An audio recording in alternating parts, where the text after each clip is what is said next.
미국이 글로벌 무기 수출 시장에서 전통적인 군사기술 경쟁국인 러시아와의 점유율 격차를 크게 벌린 것으로 나타났다. 스웨덴 싱크탱크 스톡홀름 국제평화연구소가 9일 발표한 보고서 2019년 국제무기 이전 추세에 따르면 미국은 2015에서 2019년 세계 전체 무기 수출량의 36%를 차지해 러시아를 여유있게 제치고 2위를 기록했다. 미국의 같은 무기 시장 장악력은 5년 전 같은 기간인 2010에서 2014년 31%보다 5%포인트나 상승한 것이다. 반면 러시아의 점유율은 2010에서 2014년 27%에서 6%포인트 떨어져 미국과의 격차가 5년 전 4%포인트에서 현재 15%포인트로 한층 커졌다. 이런 변화에는 미국이 분쟁이 많은 중동 국가들을 상대로 무기 판매를 대폭 늘린 게 한몫을 했다. 미국은 2015에서 2019년 96개국의 무기를 팔아 고객 수에서 러시아를 비롯한 다른 국가들을 압도했다. 이 기간 미국의 무기 수출량은 2010에서 2014년보다 23% 증가한 것으로 나타났는데 사우디아라비아, 아랍에미리트를 비롯한 중동 국가를 상대로 한 이 기간 수출 증가율이 79%에 달했다. 반면 러시아의 2015에서 2019년 무기 수출량은 2010에서 2014년보다 18% 줄었다. 이 기간 이집트, 이라크 등에 대한 수출은 30% 늘었으나 주요 고객인 인도에 대한 수출이 47% 감소했다. 한국은 상위권 국가 가운데 괄목할 성장세를 보이며 글로벌 무기 수출 점유율에서 10위 안에 이름을 올렸다. 한국은 2010에서 2014년 점유율이 0.9%였으나 2015에서 2019년 그 수치를 2.1%까지 끌어올려 세계 10위를 차지했다. 이 기간 한국의 무기 수출량은 무려 143% 증가해 상위 10개국 가운데 가장 가파른 증가세를 보였다.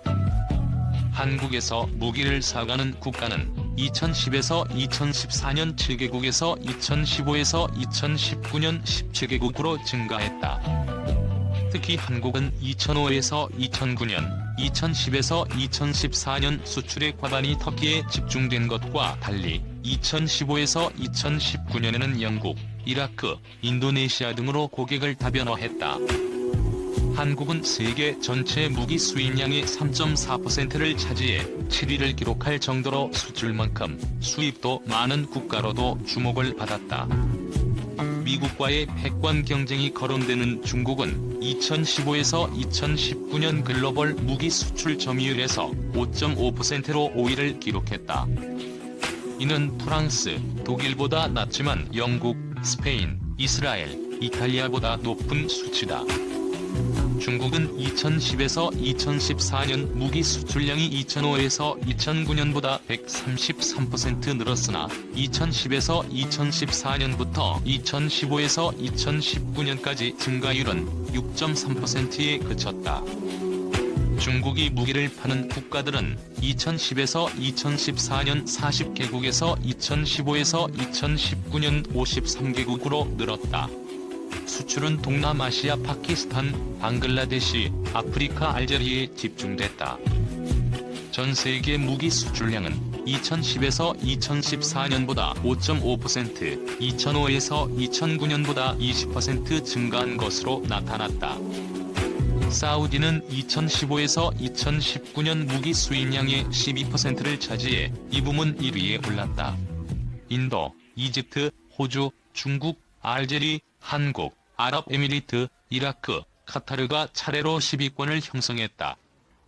SPIRI의 선임 연구원인 피터르 베제만은 무기 이전이 전반적으로 증가했는데 수입국들에서 수요가 높은 데다가 소폭 증가까지 한 것으로 보인다고 말했다. 베제만은 이미 분쟁이 심각한 데다가 긴장이 고조돼 전쟁이 심화할 가능성이 있는 중동에 중화기가 많이 수출된다는 점을 우려로 지적했다. 세계 디지털 시장, 사용자 경험이 무기다. 2020년도의 디지털 기술과 시장에 대한 수많은 전망과 분석이 나온 바 있다. 전문가들이나 연구기관마다 각기 다양한 전망을 내놓곤 있지만 그 중에서도 공통적으로 진단하고 있는 키워드는 이른바 사용자 경험이다. 또 중국의 추격이 치열한 가운데 우리의 기술 우위를 지키기 위해선 나름의 혁신 전략이 필요하다는 게 전문가들의 대체적인 견해다. 지난해에 이어 금년에도 AI와 빅데이터를 통한 사용자 경험이 강화될 전망이다. 개인 데이터를 수집, 분석하여 사용자 편의성을 향상시키는 것이 인공지능을 활용한 제품과 서비스의 경쟁력을 좌우한다는 얘기다. 즉, 성별, 나이, 금융거래 내역 등 전통적 개인정보는 물론 마우스, 스마트폰 터치 패턴 등 가용한 모든 데이터를 활용하여 전자상거래, SNS 플랫폼, 제품에 이르기까지 개별 사용자를 위한 최적화 전략이 주요할 것으로 본다. 소비자와 제품 간의 친화성 도모. 사용자 경험은 또한 소비자와 제품 간 친화성으로 연결된다.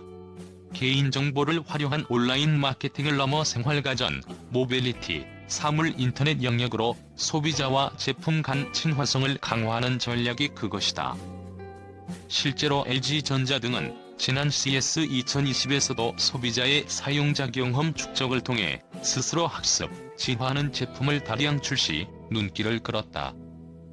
특히 데이터 3법이 국회를 통과하면서 국내 기업들의 데이터 활용과 제품, 서비스 융복합화 전략에 가속도가 붙었다는 평가다. 삼성전자 역시 개인 맞춤형 케어로봇 등에서 보듯 사용자의 행동 및 공간을 모니터링한 데이터를 인공지능 기술과 결합해 AI와 인간의 공존 가능성을 선보였다. 또 이종 기업 간 협업과 제휴를 통해 새로운 제품과 비즈니스 모델을 가시화했다. 오지 및 AI 기술 기반의 전자, 플랫폼 기업인 삼성전자가 본업의 경계를 넘어 모빌리티 등 융합 비즈니스 영역에 대거 진출한 셈이다. 현대차그룹은 도심 항공 모빌리티 솔루션을 기획하고 이를 미래 먹거리 사업의 30%까지 이르게 한다는 전략이다. 현대자동차는 도심 항공교통사업 진입을 위해 우버와 제휴하고 있으며 자율주행 기술을 확보하기 위해 미국 업티브사와 합작 법인을 설립하기도 했다. 해외 글로벌 기업들 사용자 경험 적극 활용. 외국의 글로벌 기업들도 이 같은 사용자 경험 위주의 전략을 적극 구사하고 있다. 소니는 이미지 센서와 엔터테인먼트 시스템을 활용한 완성차 프로토타입인 비전 S를 공개하였다. 퀄컴은 오지 기술을 활용한 자율주행차 시스템과 전용 클라우드 플랫폼, 자동차 도로 간 통신망 솔루션을 개발했다. 아마존은 역시 사용자 경험을 활용한 로보택시, 클라우드 시뮬레이션, 모빌리티 엣지 컴퓨팅, 커넥티드 차량 솔루션 등 AWS를 활용한 자율주행 솔루션과 다양한 비즈니스 모델을 출시했다. 특히 완성차 기업은 항공 및 스마트시티 등 기존 주력 산업의 범위를 훨씬 넘어선 미래 사업에 도전하고 있어 눈길을 끈다. 도요타는 사람, 건물, 자동차가 상호 연결되는 AI와 리아트 기반 스마트시티 개념인 우번시티를 공개하는 한편 미국 에어택시 스타트업 조비 에비에이션에 3억 9,400만 달러를 출자하는 등 기존 자동차 제조업을 넘어 종합 모빌리티로 사업으로 확장해가고 있다. 사용자 경험을 공유한 기업 간 협업 및 전략적 제휴도 이 같은 움직임의 일환이다. 차량 공유업체 우버는 도요타, 덴소, 소프트뱅크 등과 자율주행차 기업을 별도로 설립, 기술 개발 및 상용화 비용을 공유하고 있다. 중국의 디디츠싱 역시 엔비디아와 자율주행 기술 적용 사업을 공동 추진하고 있고 다임러는 경쟁사인 BMW와 자율주행 기술 개발 및 차량 공유 서비스 사업을 공동으로 추진하고 있다. 해외 플랫폼 종속 탈피도 과제.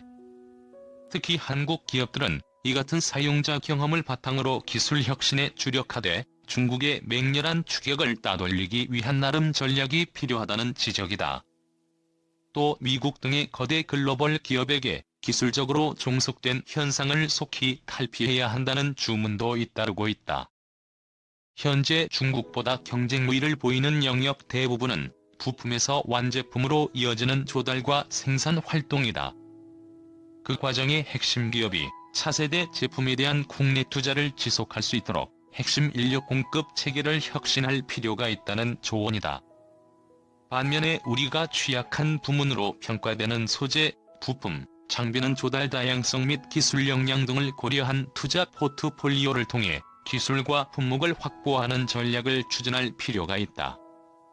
특히 수요기업과의 연계가 중요한 소재, 부품, 장비의 기술적 특성을 고려 수요기업이 국내 소재, 부품, 장비 기업과 협업할 수 있는 협력 인센티브를 대폭 강화해야 한다는 지적이다. 사용자 경험 토대, 수평, 수직 기업 간 협업 중요. 결국 사용자 경험과 이를 위한 수평적, 수직적 기업 간의 협업 등이 국내 디지털 기술과 IT 산업의 경쟁력을 높이는 핵심 요소라는 게 전문가들의 의견이다. 삼성, LG, 현대 등 대기업은 구글, 아마존, MS 등 글로벌 플랫폼 기업과 전략적 제휴나 적극적 M&A 등을 하고 있으나 그 과정에서 그들 해외 플랫폼에 대한 종속이 심화되고 있다는 우려도 적지 않다. 아직은 국내에서 제조 대기업과 네이버, 카카오 등 플랫폼 기업 간 협업은 미미한 수준이다. 이를 촉진하기 위해 기업 간 협력이 활성화될 수 있도록 기업 간 협업 사업에 대한 금융 및 조세 지원 등 정책적 지원도 필요하다는 지적이다. 또 혁신기술을 보유하였으나 양산기술 미확보, 판로개척, 마케팅 미흡 등으로 장기간 수익이 나지 않고 있는 죽음의 기곡 단계의 중소 스타트업 기업에 대하여 효과적인 R&D, 금 및 판로 지원 정책 등도 강조되고 있다.